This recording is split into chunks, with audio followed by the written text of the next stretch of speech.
అంటే ప్రజలకి వాస్తవాలు చెప్పే విషయంలో 2019 నుంచి 24 వరకు చాలా సమర్థవంతమైన పాత్ర పోషించారు ఫోర్త్ ఎస్టేట్.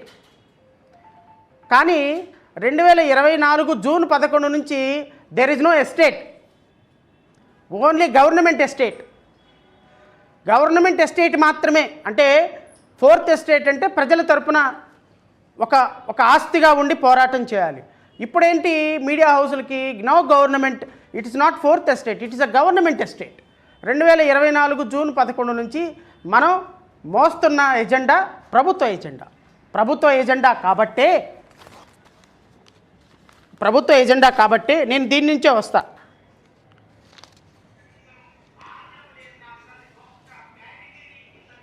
నేను నుంచే వస్తా.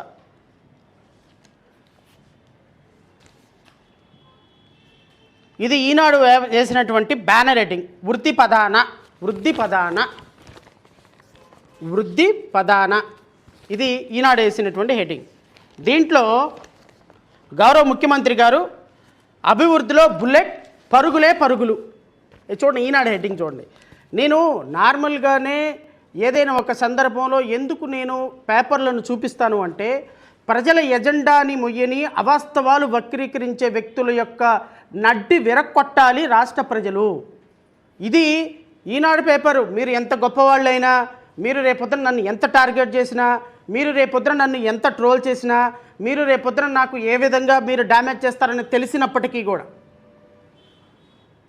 నాకు మీరు వార్నింగ్లు ఇస్తున్నప్పటికీ కూడా, మీరు నాకు ఎన్ని సందర్భాలలో మా మీడియాతో పెట్టుకుంటే మీకేమవుతుందో తెలుసా అని చెప్పినప్పటికీ కూడా నేను ఎందుకు ఈ పదే ఈ పేపర్లోని మీడియాలో చూపించే సాహసం చేస్తున్నాను అంటే, ఎస్, రాష్ట్ర ప్రజలకు వాస్తవాలు తెలియజేసి తీరాల్సిందే. మీరు రాసేటువంటి రాతలు, మీరు ఇచ్చేటువంటి కథనాలు రాష్ట్ర ప్రజలను, అంటే మీరు మాలాంటి వ్యక్తులను తీసుకొచ్చి కూర్చోబెట్టి మాట్లాడించిన సందర్భంలో మేము రాష్ట్ర ప్రజల కోసం వాస్తవాలు మాట్లాడాం, రాష్ట్ర ప్రజల కష్టాలు మాట్లాడాం, రాష్ట్ర ప్రజల కన్నీళ్లు మాట్లాడాం, రాష్ట్ర ప్రజల యొక్క భవిష్యత్తు గురించి మాట్లాడాం. అప్పుడు ప్రభుత్వం మారిపోయి ఇప్పుడు మీరు మోసే ఎస్టేట్ వచ్చింది కాబట్టి ఇప్పుడు ప్రజల ఎజెండా మీకు అవసరం. ఇది మీడియా అంటామా, బ్రోకరిజం అంటామా? What you called? దీన్ని ఏమంటామండి? ఈరోజు రాష్ట్రంలో 5.5 కోట్ల మంది ప్రజలకి పెద్ద గుండు సున్నా పెట్టి, మీడియా మొత్తం గుండు సున్నా పెట్టి బడ్జెట్ మొత్తంలో కేటాయింపులు జరగకపోతే, అమరావతిని అగ్రభాగాన్ని నిలబడతానన్న చంద్రబాబు నాయుడు ఈరోజు అమరావతికి ₹1 నిధులు కేటాయించకపోతే, పోలవరానికి గుండు సున్నా పెడితే, స్టీల్ ప్లాంట్కి పెద్ద గుండు సున్నా పెడితే, విశాఖ పోర్టుకి పెద్ద గుండు సున్నా పెడితే, రైల్వే జోన్కి పెద్ద గుండు సున్నా పెడితే, ఆంధ్రప్రదేశ్ రాష్ట్రానికి ప్రత్యేక హోదాకి పెద్ద గుండు సున్నా పెడితే, ఫిజికల్ మెజర్మెంట్స్కి పెద్ద గుండు సున్నా పెడితే, ఇన్కమ్ ట్యాక్స్ రిటర్న్స్కి పెద్ద గుండు సున్నా పెడితే, మీరు మాత్రం ఈ బడ్జెట్ని అద్భుతమైనటువంటి బడ్జెట్, పరుగు వృద్ధి రేటు అని వేసినటువంటి బ్యానర్ల మీద రాష్ట్ర ప్రజలకి ఒక వివరణ ఇవ్వాల్సిన బాధ్యత నాకు లేదా? అంటే మీరు రాసింది రాతల, మీరు పాడింది పాట, మీరు గీసింది గీత. మీడియా అంటే మీరు రాష్ట్ర ప్రజల కోసం వాస్తవాలు మాట్లాడాల్సిన పరిస్థితులు పక్కన పడేసి, మీ ఇష్టం వచ్చినటువంటి మీ మెదడులో ఉన్న మట్టిని తీసుకొచ్చి ఇదిగో ఈ విధంగా రాష్ట్ర కోట్ల మంది చదివేటువంటి పత్రికల్లో పెడుతుంటే, రాష్ట్ర ప్రజలకు వాస్తవాలు తెలియజేయాల్సినటువంటి బాధ్యత ఒక రాజకీయ పార్టీగా మా మీద లేదు అని మీరు భావిస్తున్నారా? దానికోసమే మమ్మల్ని థ్రెటన్ చేస్తున్నారా? We don't care at all and I don't care at all. మీరు ఎన్ని మాట్లాడినా, మీరు ఏమి చేసినా రాష్ట్ర ప్రజలకి వాస్తవాలు తెలియజేయటంలో జై భీమరావు భారత్ పార్టీ ముందుంటుంది. ప్రతి సమస్యని ప్రజల కోణంలో విశ్లేషించాల్సిన బాధ్యత జడా శ్రవణ్ కుమార్ గారు నా మీద ఉంటుందన్నటువంటి మాట మాత్రం మీరు గుర్తుపెట్టుకోండి. మీరేం రాశారండి? అభివృద్ధిలో బుల్లెట్, పరుగు. ఇక్కడ పక్కన అమరావతి వేశారు చూడండి. అమరావతి వేసి బుల్లెట్ ట్రైన్ వేశారు. అమరావతికి ఏం చేసిందని మీరు అమరావతి ఫోటో వేశారు? అమరావతి ఫోటో వేయటానికి అమరావతికి ఏమి ఇచ్చిందని వేశారు?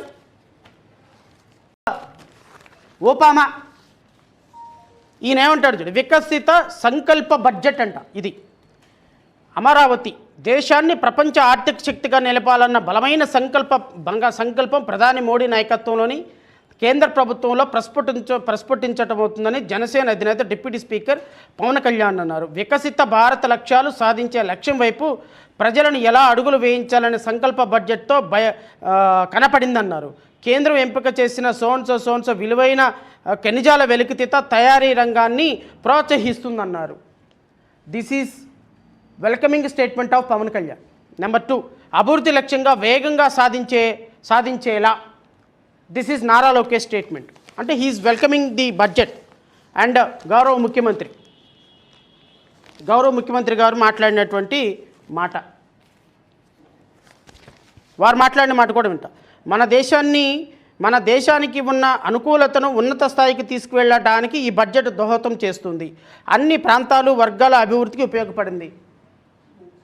ఎక్కడ ఉపయోగపడిందో నేను అడుగుతాను సార్. ఇప్పుడు వరుసనే అడుగుతా. మొత్తం స్టాటిస్టిక్స్ తోటి ఎన్డీఏ బట్టలు ఎప్పదీస్తా. ఒక 10 నిమిషాల్లో మొత్తం స్టాటిస్టిక్స్లోకి వస్తాను.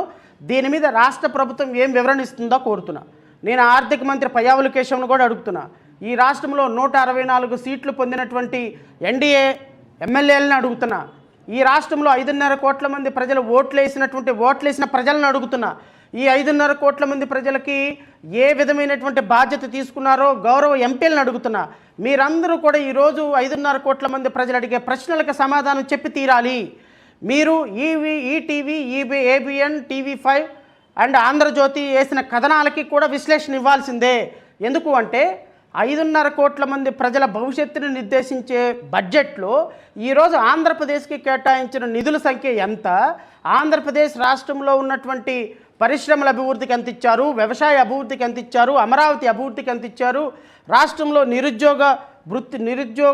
నిరుద్యోగాన్ని పారద్రోలి ఉద్యోగాల కల్పనకి ఎంత ఇచ్చారు, పారిశ్రామిక కారిడార్కి ఎంత ఇచ్చారు, రాష్ట్రంలో ద్రవ్యోల్బణ పరిస్థితి ఎట్లా ఉంది, రాష్ట్రంలో టోటల్గా డెట్ రికవరీకి ఎంత ఇచ్చారు, రాష్ట్రంలో కేంద్ర బడ్జెట్ మొత్తం ఎంత అనే విషయాల మీద మొత్తం మీద మీరు వివరణ ఇవ్వాలి రాష్ట్ర ప్రజలకి.